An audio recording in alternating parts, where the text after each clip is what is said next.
오늘 주시니도 거두시니도 여호와십니다 라는 제목으로 함께 말씀을 보기 원합니다. 우리가 고난이라는 것을 겪으면서 세상을 살아갑니다. 고난은 왜 겪게 되는 것일까요? 먼저는 개인적으로 우리가 죄를 지었기 때문에 징벌로서 이 고난을 받을 수가 있습니다. 사회에서도 우리가 법을 어기면 그에 맞는 처벌을 우리가 받게 됩니다. 성경에서도 하나님의 말씀에 순종하지 않아서 징벌을 받는 그런 사람들의 모습을 우리가 종종 보게 됩니다. 내가 잘못했기 때문에 고난을 받는 이런 인과응보의 법칙은 누구나 고개를 끄덕끄덕 하면서 인정을 할 것입니다. 왜냐하면 내가 잘못해서 이 벌을 받는 것이기 때문에 그렇습니다. 그런데 문제는 무엇이냐면 하나님을 잘 믿고 섬기는데도 불구하고 고난을 받는다는 것에 있습니다. 하나님을 잘 믿고 섬기는데도 왜 이렇게 고난이 찾아올까? 욥이 이런 사람 중에 대표적인 인물이었습니다. 욥이 고난을 당할 때 욥의 친구들 역시도 욥이 잘못했기 때문에 벌을 받는다고 그렇게 생각을 했습니다. 하지만 정말로 이 욥이 그렇게 큰 고난을 당할 정도로 잘못을 했을까? 우리가 그것을 살펴보면 그러지 않았다는 것을 금방 알게 됩니다. 하나님께서 욥을 평가하실 때 어떻게 평가하시냐면 하나님을 경외하며 악에서 떠난 자라고 말씀하셨기 때문에 그렇습니다. 욥기 1장 8절의 말씀에 하나님께서는 이렇게 말씀하십니다. 여호와께서 사탄에게 이르시되 네가 내 종 욥을 주의하여 보았느냐? 그와 같이 온전하고 정직하여 하나님을 경외하며 악에서 떠난 자는 세상에 없느니라. 이 말씀만 봐도 욥이 어떠한 잘못을 저질러서 그 대가로 징벌로 이 고난을 받는 것이 아니라는 것을 우리가 금방 알 수가 있습니다. 사실 이 욥이 고난을 당하는 이 문제는 하나님과 사탄 사이의 그 대화에서 우리가 어느 정도 알 수가 있는데요. 사탄이 하나님께 말하기를 욥이 그렇게 하나님을 경외하고 섬기는 이유는 하나님께서 물질적으로 큰 복을 주셨기 때문에 하나님을 섬기는 것입니다 라고 사탄이 하나님께 이야기합니다. 그래서 사탄이 하고자 하는 말은 그 물질들을 다 한번 뺏어 보라는 것입니다. 하나님께서는 그것을 허락하셨고요. 욥의 고난은 이제 시작이 됩니다. 그런데 그 고난은 이 욥한테 있어서 너무나 사실 견디기 힘든 그런 고난이었습니다. 정말 많은 사람들 가운데 욥처럼 이렇게 고난을 당하는 자가 있을까 싶을 정도로 큰 고난을 겪었습니다. 욥은 한순간에 자기가 가지고 있던 이 수많은 가축들과 또한 종들과 심지어는 10명의 자식들까지도 다 잃어버리고 맙니다. 갑자기 이게 무슨 날벼락입니까? 그런데 여기서 끝이 아닙니다. 욥의 발바닥에서부터 정수리에 이르기까지 종기가 납니다. 얼마나 괴로웠으면 잿더미 위에 앉아서 그 깨진 토기 그릇 조각으로 온몸을 박박 긁어댑니다. 설상가상으로 아내도 차라리 하나님을 욕하고 죽으라고 그렇게 이야기를 합니다. 하나님과 사탄 사이에 어떤 대화가 오고 갔는지 모르는 이 욥의 관점에서는 이 모든 사건들이 어떻게 받아들여졌을까요? 보통 사람들은 욥의 아내처럼 아마 하나님을 원망하고 저주했을지도 모르겠습니다. 하지만 욥은 다음과 같이 고백합니다.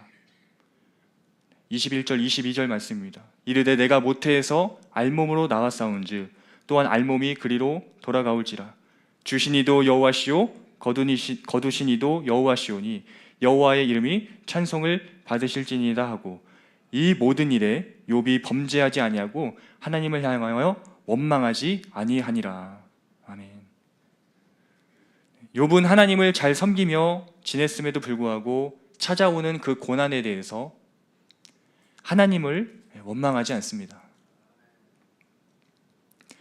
오히려 내가 누리고 있었던 그 모든 것들을 주신 분이 하나님이라는 사실을 인정하고 그것을 다시 가져가시는 것에 대해서 불만을 표출하지 않고 하나님의 주권을 인정합니다. 우리가 욥의 고백을 통해서 알 수 있는 것은, 욥은 애초에 자신이 가지고 누리고 있던 것들에 대해서 그것이 내 것이라는 생각이 없었다는 것입니다. 내가 이 땅에 사는 동안 하나님께서 나에게 맡기신 것들이지 그것들을 나의 소유라고 생각하면서 욕심 부리지 않았다는 것입니다. 하나님을 원망하는 모습이 소개되진 않지만 사실 욥은 그럼에도 불구하고 너무나 괴로워했습니다. 자기의 생일을 저주하면서 오히려 내가 태어나지 않았다면 좋았겠다고 이야기합니다. 제가 지금 이 욥의 고백들을 다 살펴볼 수는 없겠지만 7장 15절에 욥은 이와 같이 고백합니다. 이러므로 내 마음이 뼈를 깎는 고통을 겪느니 차라리 숨이 막히는 것과 죽는 것을 택하리이다. 욥은 자신에게 계속해서 침묵하시는 이 하나님 앞에서 왜 이렇게 자신이 고난을 겪어야만 하는 것인지 알고 싶었을 것입니다. 하지만 하나님께서는 계속 침묵하십니다. 욥기가 42장인데 3장부터 시작해서 37장까지 하나님은 아무 말씀하시지 않고 침묵하십니다. 그러다가 38장에서 드디어 하나님께서 말씀하십니다. 드디어 하나님께서 말씀을 하시는데 아이러니한 것은 무엇이냐면 욥이 고난을 왜 당해야 하는지를 말씀하시지 않더라라는 겁니다.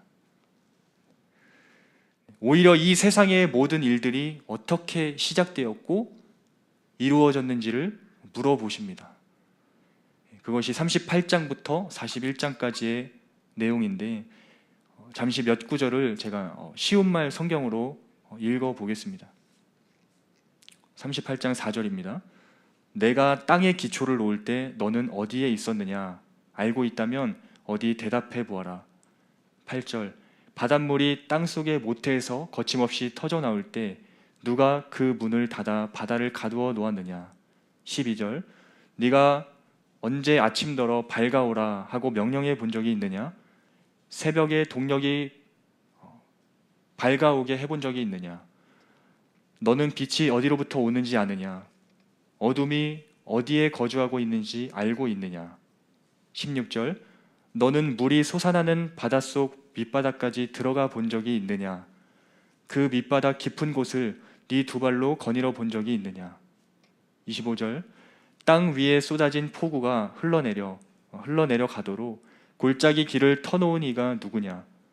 천둥 번개가 땅까지 이르도록 그 길을 만들어 놓은 이가 누구냐? 31절 네가 북두 칠성의 별자리를 한데 묶을 수 있느냐? 오리온 자리 별들을 묶어 놓은 띠를 풀 수 있느냐? 34절 너는 네 목소리를 높여서 구름에까지 명령할 수 있겠느냐? 또 구름에게 명령하여 네 위로 비를 흠뻑 내릴 수 있게 하겠느냐? 39절 네가 사자에게 먹을 거리를 계속 대줄 수 있느냐? 굶주린 새끼 사자들의 배를 채워줄 수 있느냐? 하시면서 이 세상의 창조와 질서에 대해서 계속 욥에게 질문하십니다. 이와 같은 내용 말고도 수많은 말씀으로 욥에게 계속해서 질문을 하십니다. 하나만 더 보면 39장 1절에 하나님께서 욥에게 산 염소가 새끼 치는 때를 네가 아느냐?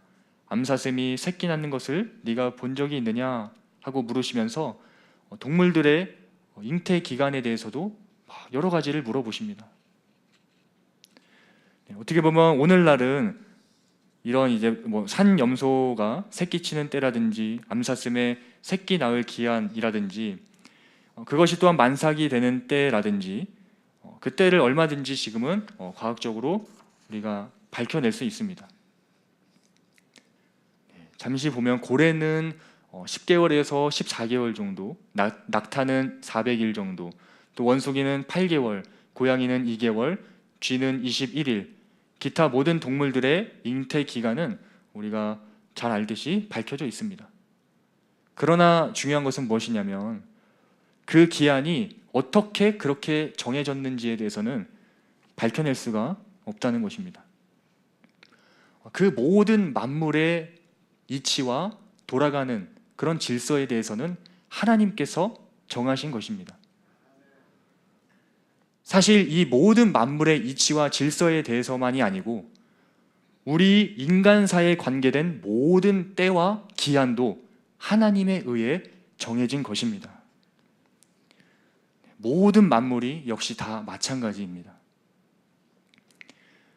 그렇다면 다시 돌아와서 하나님이 욥에게 네가 이래서 고난을 겪는 거야 라고 말씀하시지 않으시고 왜 이런 세상 모든 것들에 대한 질서와 이치들에 대해서 욥에게 질문하셨을까요?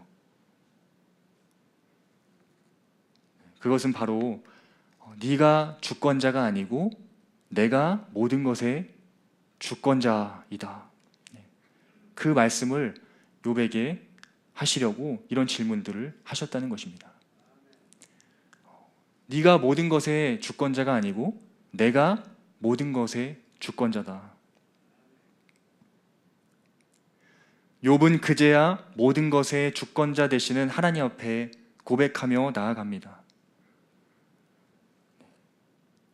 쉬운 말 성경으로 40장 1절부터 5절에 이렇게 고백합니다. 주께서 욥에게 또 말씀하셨다. 네가 아직도 전능자와 다투겠느냐?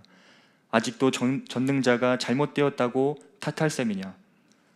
하나님을 탓하는 너 욥아, 어디 나에게 대답해 보아라. 그때 욥이 주께 대답했다. 저는 참으로 보잘것없는 사람입니다. 저같이 하찮은 자가 감히 무슨 말로 주께 대답할 수 있겠습니까? 다만 손으로 내 입을 가릴 뿐입니다. 저는 이미 너무나 많은 말을 했습니다. 더 이상은 할 말이 없습니다. 42장 3절부터 6절 마지막 말씀인데 주께서는 물으시길 알지도 못하면서 내 뜻을 흐리는 자가 누구냐 하셨습니다. 바로 제가 잘 알지도 못하면서 함부로 입을 놀렸습니다.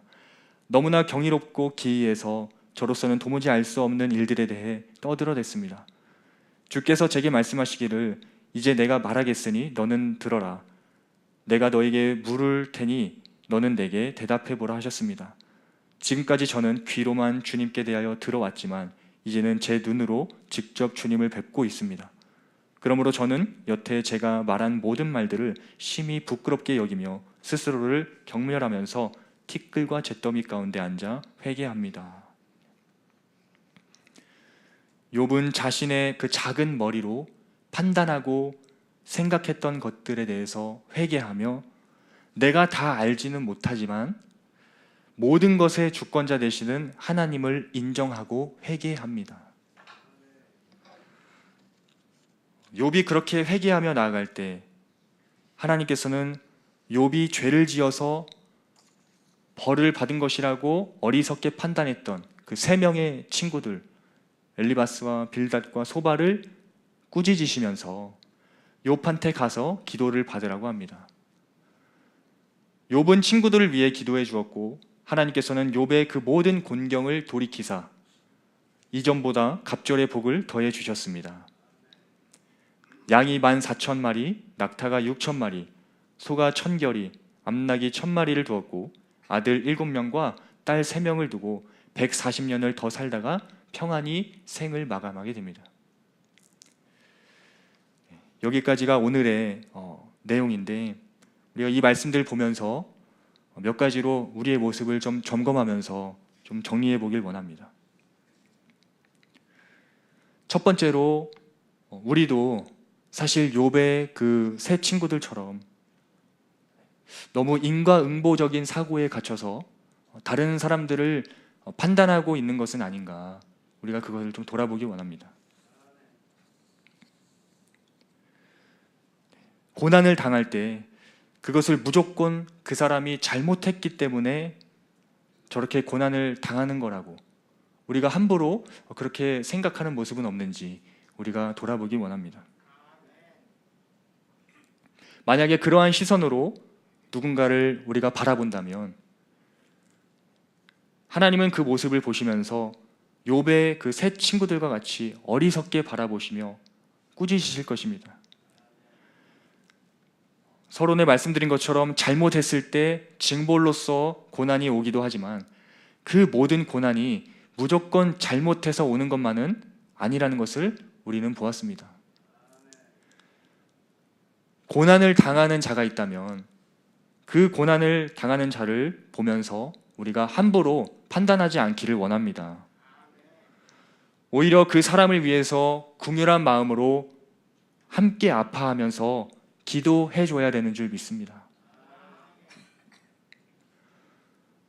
또한 두 번째로, 때에 따라서 하나님은 내가 잘못하지 않았어도 고난이라는 것을 사용하여서 나를 다듬어 가신다는 것입니다.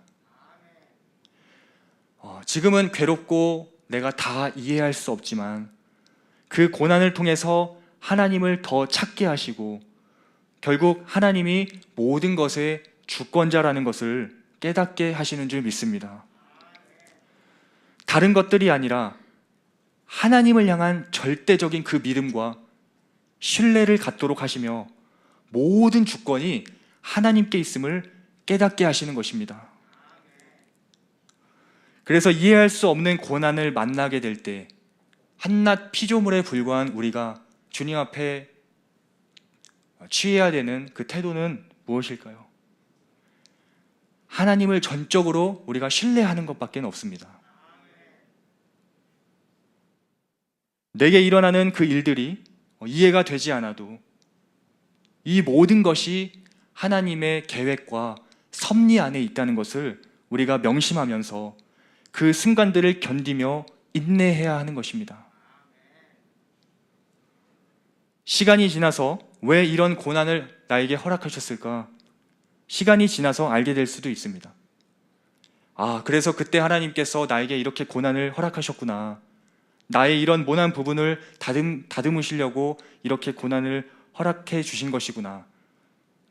나를 성장시켜 주시기 위해서 하나님께서 이렇게 고난을 허락하셨구나 하면서 나중에 우리는 그 사실을 알게 되고 그 주님 앞에 우리가 또 찬양하면서 예배하면서 나아가기도 합니다. 그런데 중요한 것은 어떤 고난은 시간이 지나도 명확하게 잘 알 수 없는 것들도 있다는 것입니다. 참 이러한 경우에 우리 마음 가운데 답답함과 더 심하면 하나님에 대한 어떤 원망과 그런 어떤 마음들이 올라올 것입니다. 그럼에도 불구하고 우리는 이 하나님의 모든 섭리를 다 이해할 수 없다는 것을 받아들이고 인정해야 합니다. 우리가 알지 못하는 하나님의 그 크신 섭리와 계획이 있다는 것을 믿고 하나님 자체를 우리가 신뢰해야 되는 줄 믿습니다. 우리가 믿는 하나님은 어떤 분이십니까? 우리가 믿는 하나님은 나보다 나를 더 잘 아시고요. 나보다 나를 더 많이 사랑하시는 그 하나님이신 줄 믿습니다.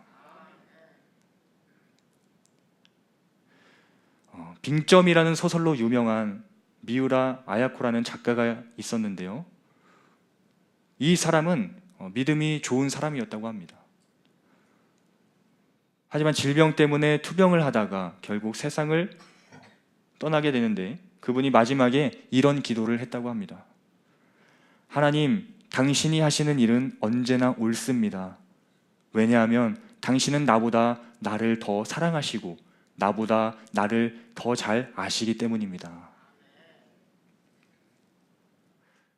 제가 이 고백을 보면서 떠오른 인물들이 있었는데 바로 다니엘의 그 세 친구들이었습니다. 다니엘의 세 친구들, 그 사드락, 메삭, 아벳느고 역시 하나님을 매우 잘 섬기면서 나아갔습니다. 비록 포로된 그런 상태에 있었지만 하나님을 누구보다 열심히 섬기면서 나아갔던 그런 자들이었습니다. 그런데 문제가 찾아오죠. 금신상에게 절하라. 절하지 아니하면 풀무불에 던져버리겠다. 고난이 찾아옵니다. 그때 이 다니엘의 세 친구 어떻게 고백을 했는지 제가 이것을 좀 읽어드리도록 하겠습니다. 다니엘 3장 17절 18절 말씀입니다. 왕이여, 우리가 섬기는 하나님이 계신다면 우리를 맹렬히 타는 풀무불 가운데에서 능히 건져내시겠고 왕의 손에서도 건져내시리이다. 그렇게 하지 아니하실지라도 왕이여, 우리가 왕의 신들을 섬기지도 아니하고 왕이 세우신 금신상에게 절하지도 아니할 줄을 아옵소서. 아멘. 저는 이 18절의 고백이 참 귀한 고백이라고 생각합니다. 그리 아니하실지라도 나는 하나님을 신뢰합니다.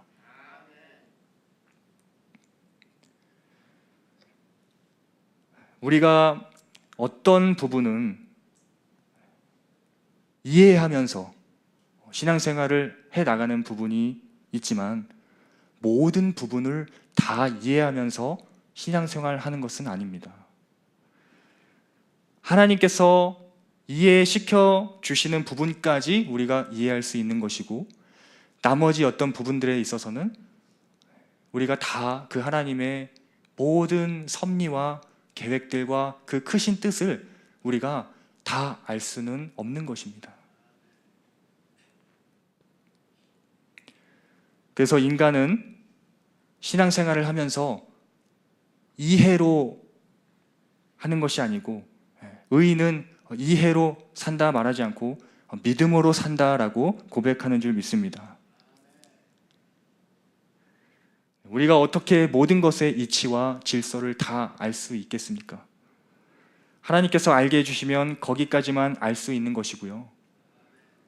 하나님의 심오하고도 오묘한 그 뜻을 우리는 감히 다 헤아릴 수가 없습니다. 이사야 55장 8절에서 9절 말씀에 이는 내 생각이 너희의 생각과 다르며 내 길은 너희의 길과 다름이니라. 여호와의 말씀이니라. 이는 하늘이 땅보다 높음같이 내 길은 너희의 길보다 높으며 내 생각은 너희의 생각보다 높음이니라 말씀합니다. 우리의 생각과 하나님의 생각은 맞을 수도 있지만 다를 수도 있습니다. 그렇게 하나님과의 생각이 내 생각과 다를 때 우리는 모든 것의 주관자 되시는 그 하나님께 나의 모든 생각과 뜻을 맞춰야 할 줄 믿습니다. 사실 굉장히 이 설교를 준비하면서 마음이 좀 무거웠습니다. 선포는 이렇게 하지만 굉장히 또 내가 왜 이런 고난을 당해야 되는지 그런 어떤 분들의 입장에서 생각을 해봤을 때 참 마음이 저도 이렇게 좋지는 않았는데요. 우리가 기억해야 할 것은 하나님이 나보다 나를 더 잘 아시며 또한 하나님이 나보다 나를 더 사랑하시는 분이라는 것입니다. 내가 당장 겪는 그 고난이 이해가 되지 않더라도 이것이 나를 향한 가장 선한 하나님의 계획임을 믿고 인내하는 우리가 되기를 간절히 소망합니다. 그렇게 하나님의 주권을 인정하며 나아갈 때 하나님께서는 가장 좋은 길로 우리를 인도하시는 줄 믿습니다. 욥이 자기의 생애를 저주하면서 죽기를 바라기는 했어. 회개하며 나아갔을 때 하나님께서는 가장 선하고 좋은 것으로 채워주시는 것을 우리가 보았습니다. 그렇다고 해서 무조건 고난을 견디면 이 땅에서 부귀영화를 누릴 것이다 라고 이야기하는 것은 절대 아닙니다. 하나님의 방법으로 우리에게 그 고난을 인내했을 때, 인내하는 동안에도 하나님께서는 그것이 어떤 물질적인 복이 될 수도 있지만 우리 마음 가운데 그 평안과 기쁨과 감사로 채워가시는 그런 하나님이신 줄 믿습니다. 하나님을 전적으로 신뢰하며 이해타산이 아니라 믿음으로 고난을 인내하면 하나님은 분명히 그 사람을 주목하여 보시며 평강의 평강으로 인도하여 주실 줄 믿습니다. 그 결과가 어떠하든지 간에 그 다니엘의 세 친구들의 고백과 같이 나는 이렇게 생각하지만 내 생각대로 그렇게 하지 아니하실지라도 나는 하나님을 신뢰합니다. 그렇게 우리가 나아갈 때 하나님께서는 가장 선하고 좋은 길로 우리를 인도하여 주실 줄 믿습니다. 우리가 무슨 일을 만나든지 어떤 알 수 없는 그런 일들을, 고난을 만나도 우리는 이렇게 고백하면서 그 모든 시간들을 이겨내길 원합니다. 우리가 한 번만 따라서 해주시면 감사할 것 같습니다. 이것도 분명히 나를 향한 하나님의 선하신 뜻이 있을 거야. 다시 한번 믿음으로 같이 한번 고백했으면 좋겠습니다. 이것도 분명히 나를 향한 하나님의 선하신 뜻이 있을 거야. 네. 우리가 말씀을 정리하면서요, 우리가 다 이해하면서 주님을 따라가는 것이 아니고 믿음으로 따라가는 중이라는 것을 기억하면서 어떤 부분은 이해가 되면서 넘어가는 부분이 있겠지만 혹시라도 이해가 되지 않는 부분이 온다고 할지라도 모든 것의 주권자 되시고 모든 그 질서와 이치를 알고 계시는 그 하나님께 우리가 전적으로 다 모든 것을 맡겨드리면서 그렇게 신뢰하면서 우리가 나아가길 소망합니다. 그렇게 나아갈 때 하나님께서는 상황을 물론 바꿔주실 수도 있지만 바꿔주시지 않는다고 할지라도 그 안에서 그 모든 것들을 견디게 하시고 또 그 안에서 고난 속에 숨은 하나님의 그 뜻과 선물을 분명하게 발견하게 하실 것입니다. 우리가 이런 믿음을 갖고 하나님 앞에 내가 이해할 수 없는 어떤 무엇인가를 만났어도 하나님을 전적으로 신뢰하면서 이해가 아니라 믿음으로 우리가 나아갈 수 있는 우리 모든 주왕의 성도님들 되시기를 간절히 축복합니다.